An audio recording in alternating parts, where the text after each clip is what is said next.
Seja bem-vindo, amigo do Projeto Praia Vermelha. Nós vamos agora continuar nossos estudos no módulo História do nosso plano de disciplinas, com os assuntos 21, 22 e 23, abordando então o século XIX nas Américas. Tá? Então, nosso objetivo é relacionar o processo de independência nas Américas às teorias de pan-americanismo, à cooperação hemisférica e à construção dos Estados Unidos, para compreender o processo de evolução do século XIX nas Américas.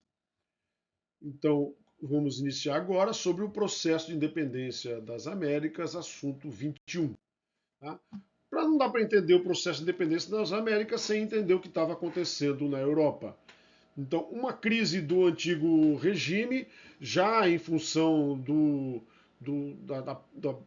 das dificuldades econômicas que os países já estavam passando, então os metais nas colônias espanholas já estavam se acabando, os metais na colônia portuguesa já tinham se acabado, né? As questões, o iluminismo já combatia as monarquias tradicionais, então o antigo regime ele já estava claramente decadente, e isso foi materializado depois com a ascensão de Napoleão.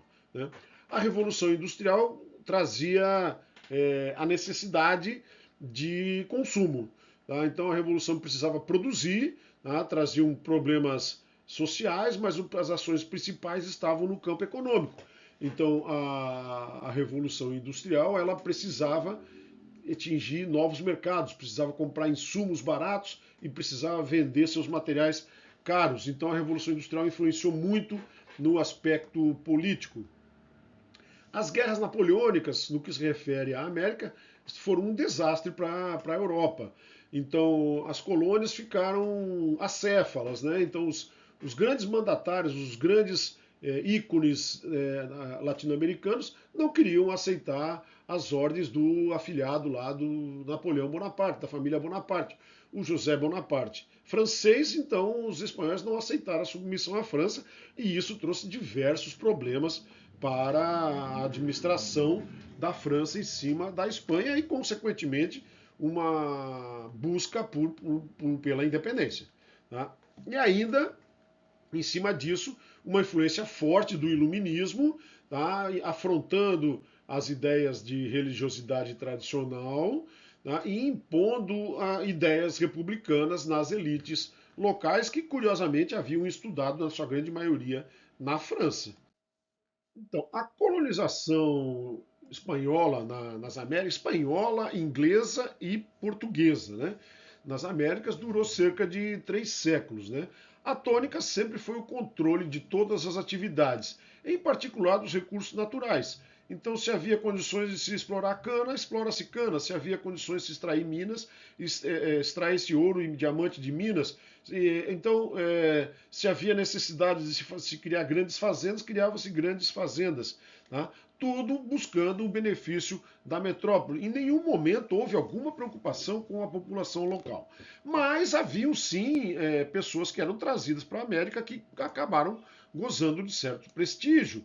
Tá? Então, primeiro os europeus que vinham para cá eram os chamados chapetones, eles eram os administradores dos vice-reinos e das capitanias gerais. Tá? Mas haviam também os filhos desses que nasciam aqui e às vezes ficavam por aqui, chamados de criollos. Né? Eles também passaram a gozar de grandes poderes e faziam parte das câmaras legislativas, né? E eram bastante respeitados, né? No ambiente latino-americano. Havia também uma grande exploração da mão de obra indígena em se tratando das colônias espanholas. Tá? As duas maiores formas de exploração era a encomenda e a mita. Tá? A encomenda dizia que havia uma troca de turnos entre os indígenas a serem explorados. Isso aí poderia ser aceito, era aceito e não era considerado escravidão. E a mita era o índio que fosse catequizado, ele poderia ser empregado como escravo nas minas. Tá? Houve também, da mesma forma que houve na colônia brasileira, também uma forte influência da igreja nesse processo. Com o decorrer do tempo, surgiram lideranças, surgiram cidades, surgiram estruturas. e as minas se esgotaram. Então, esse modelo ele acabou tornando-se cada vez menos eficaz. Com a subida de Napoleão, houve um grande vácuo de poder. Então você associa essa estrutura, esses chapetones, esses criojos, e aí ninguém mais aceitava os ditames da coroa espanhola, que não existia mais, da coroa francesa, né? E mesmo com o retorno da coroa espanhola depois, já não havia mais condições de retroagir no tempo, e aí as independências se materializaram. Com relação à Inglaterra e aos Estados Unidos, nessa independência dos países latino-americanos, eles foram decisivos. A Inglaterra precisava de novos mercados e apoiou sistematicamente as independências e posteriormente a do Brasil também. E os Estados Unidos, assim que tiveram alguma força política, adotaram a doutrina Monroe, a América para os americanos. Nós vamos falar nela daqui a pouco com um pouco mais. O primeiro país a se tornar independente, por mais estranho que possa parecer, foi o Haiti. O Haiti, com sua pouquíssima estrutura, mas conseguiu, os escravos se revoltaram e mataram seus senhores. E isso foi muito importante, serviu como exemplo para os demais países. As elites ficaram com medo de que as classes subalternas pudessem se revoltar, como aconteceu no Haiti. Então, como aparentemente o processo de independência seria irreversível, as elites decidiram por elas mesmas liderar esse processo de independência frente à coroa espanhola. Então, 1804, já bem no início do século XIX, o Haiti. Evidentemente, estamos falando de América Latina. Tá? Os Estados Unidos é outra conversa que nós vamos ver daqui a pouco, já havia se tornado independente bem antes. Então, a partir daí, teve um grande ciclo de independência. Estão aí as datas, tá? Independências na América Central, independências na América Latina, praticamente todas a partir do início do século XIX. Tá? Algumas com menor estrutura ficaram para mais tarde, mas os países os vice-reinos com uma estrutura um pouco maior, todos eles foram nas primeiras décadas do século XIX. Então tá aí as emancipações de Colômbia, Venezuela, Argentina, com lideranças locais, os chapetones, ou então criollos, Bolívar, São Martín, Sucre. Essas lideranças elas capitanearam para si a ideia da independência. Bom, com relação à teoria do pan-americanismo, então a gente observa, evidentemente, só olhando esse mapa que está aí, você vê que houve uma grande fragmentação nas ex-colônias espanholas.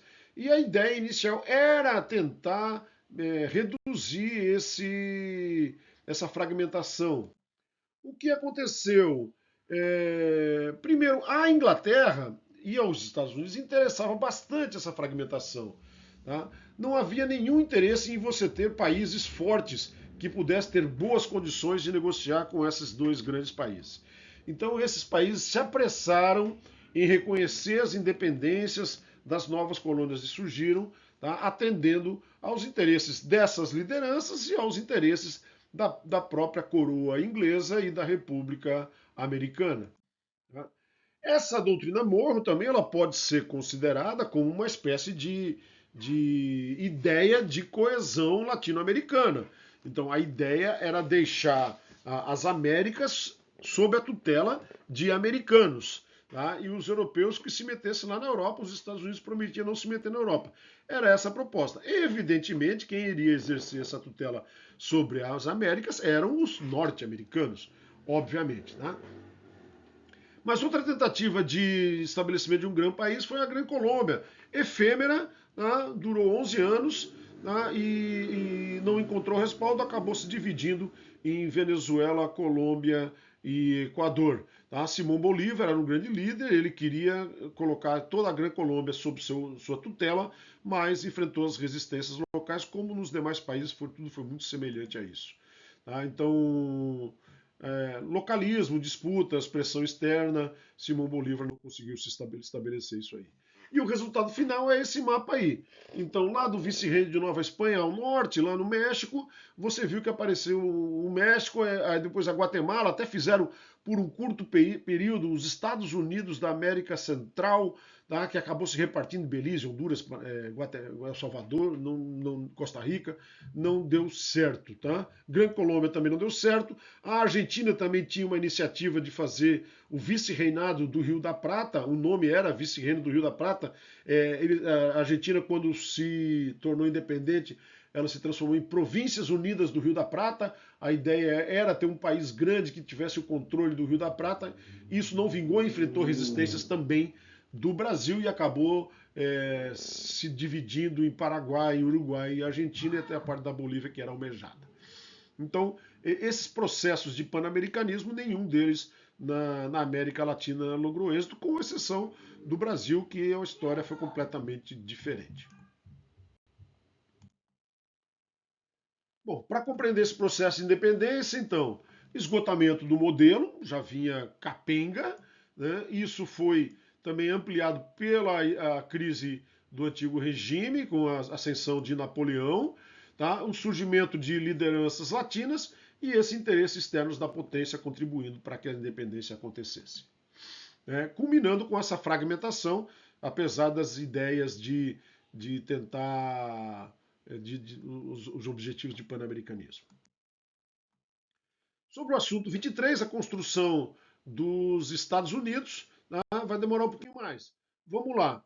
Os Estados Unidos começaram a ser colonizados no século XVII, tá? Mais de 100 anos depois da colonização aqui na América Latina. Tá? Então, por que havia um interesse menor na América do Norte? A princípio, assim, o clima era similar, então não havia muita coisa para se pegar por lá. Também as explorações iniciais não trouxeram nenhuma mina, nenhum ouro, então o interesse para explorar o norte era bastante mais limitado. Mas os ingleses foram para lá motivados por interesses também religiosos e sociais. Eles fugiam das perseguições religiosas na Inglaterra. E eles foram para lá de uma forma diferente do que se preconizava aqui na América Latina. A ideia era ocupar e construir uma nova pátria para eles sobreviverem e resistirem e conseguirem se estabelecer e criar a sua sociedade sob a sua fé. Isso, então, ocorreram os primeiros assentamentos, marcados por buscas de novas oportunidades e na esperança de uma liberdade religiosa. Essa era a ideia dos primeiros colonos que chegaram à América.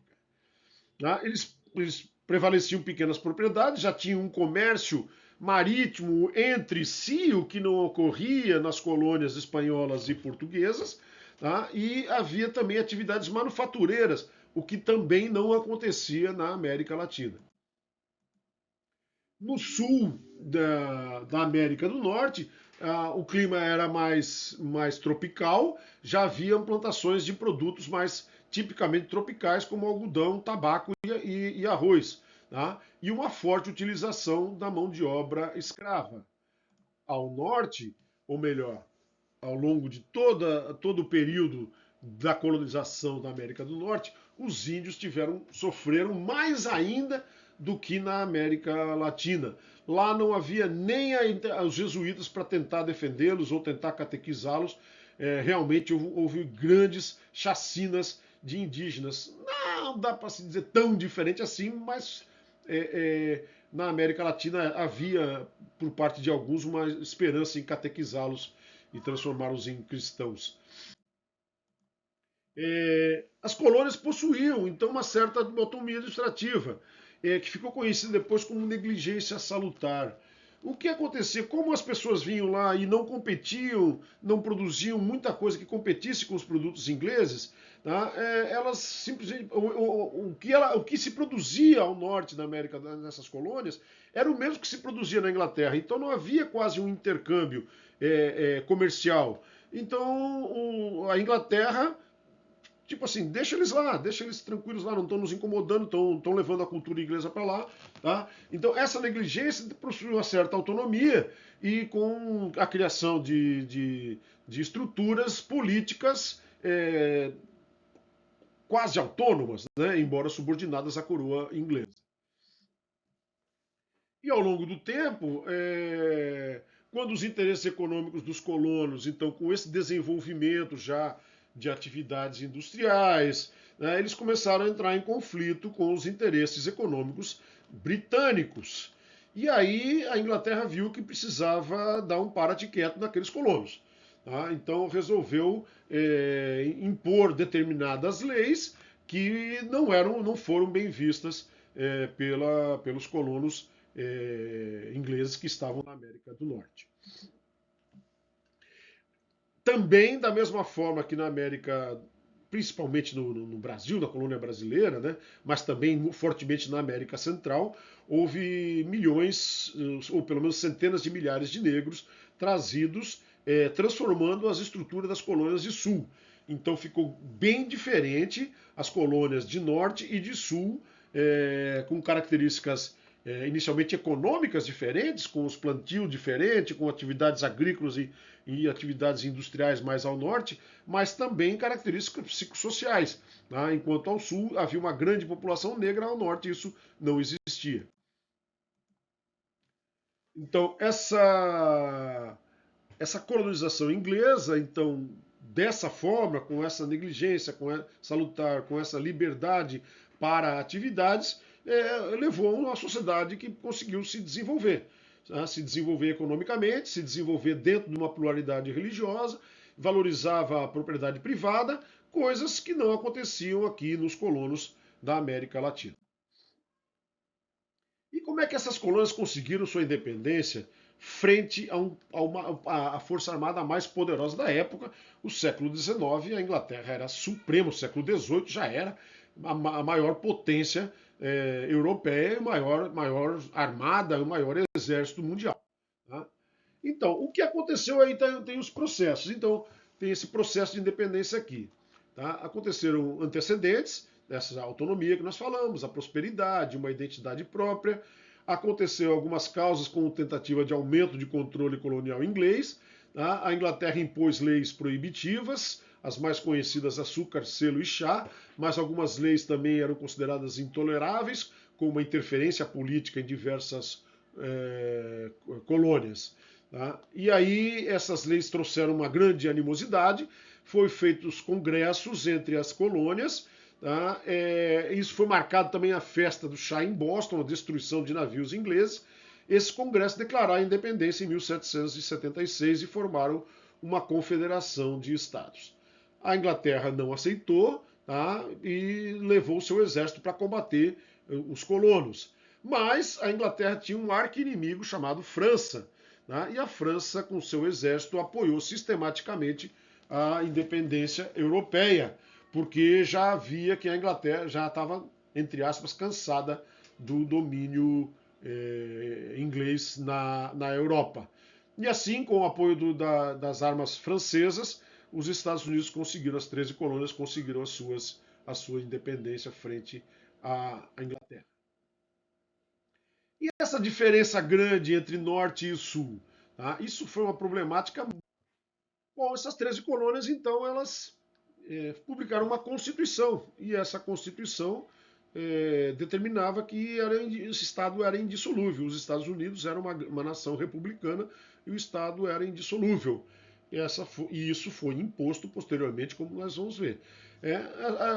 Para fim de curiosidade, essa Constituição ainda está em vigor. É a única Constituição que os Estados Unidos têm ao longo de toda a sua história, desde a sua independência. Tá? Então, essa Constituição, ela está aí, prega o voto direto, prega o voto indireto para presidente da República, como é até. Mas havia grandes diferenças entre os sulistas e nortistas. Tá? Os republicanos do Sul eram favoráveis à manutenção da escravidão, já que eles usavam muito a sua mão de obra e precisavam da mão de obra escrava para manter as suas fazendas. Os federalistas de norte eram já industriais, que as elites eram industriais, queriam novos mercados para vender a sua produção. Não interessava uma grande massa de não assalariados que não podiam consumir os seus produtos. Né? E isso só foi resolvido, não foi resolvido pacificamente. Nesse mesmo período, os Estados Unidos eles avançaram para o oeste. Tá? Então, vários estados, várias conquistas ocorreram, tá? Então, baseados ideologicamente no Destino Manifesto. Destino Manifesto eram assim, os homens brancos do litoral eram os encarregados de levar a sua cultura para os índios e estão destinados a dominar essa região. Tá? E assim, baseado nisso aí, eles avançaram e tripudiaram em cima dos indígenas o tempo todo. Tá? Mas então avançaram para oeste, ali atravessando os Apalaches, depois usando o rio Mississippi e Missouri, penetraram no território da Louisiana, que era francês, mas a França não resistiu e vendeu. Tá? Adquiriu a Espanha, junto à Espanha, a Flórida, e depois avançou para o oeste por meio de guerras, ocupou as áreas do Texas e outras ali, Colorado, etc. Tá? Califórnia. Tá? E a última aquisição, então, foi do Alasca em 1867. Então, alguns aspectos desse avanço para o oeste. Tá? Então, o oeste, ao norte, eram pequenas propriedades e ao sul propriedades escravistas. Então, essa disputa de sul e norte, ela foi traçado um paralelo e foi carreada para o oeste. Tá? Então, a cada novo estado que surgia, era determinado se aquele estado podia ter escravidão ou não, se teria livre cambismo, se teria protecionismo. Tá? Esse avanço para o oeste foi muito influenciado também pela descoberta do ouro, e isso também teve interferência nessa questão da diferença entre sul e norte, tá? Pela atuação de grandes pioneiros, desses voluntários do Destino Manifesto, né? Implementação de uma forte rede ferroviária com o uso intenso de mão de obra chinesa, muitos chineses foram lá ajudar a construir, e o Alasca, então, findou-se o Alasca comprado pela Rússia. Dessa forma, então, que foi delimitada onde podia ter escravos, onde não podia ter escravos, até que no Arkansas não aceitou as imposições. Houve até o compromisso de Missouri em 1820, mas durou muito pouco, e acabaram tendo grandes discussões políticas para o oeste, um período de expansão de fronteiras, e isso acabou, não foi resolvido pacificamente.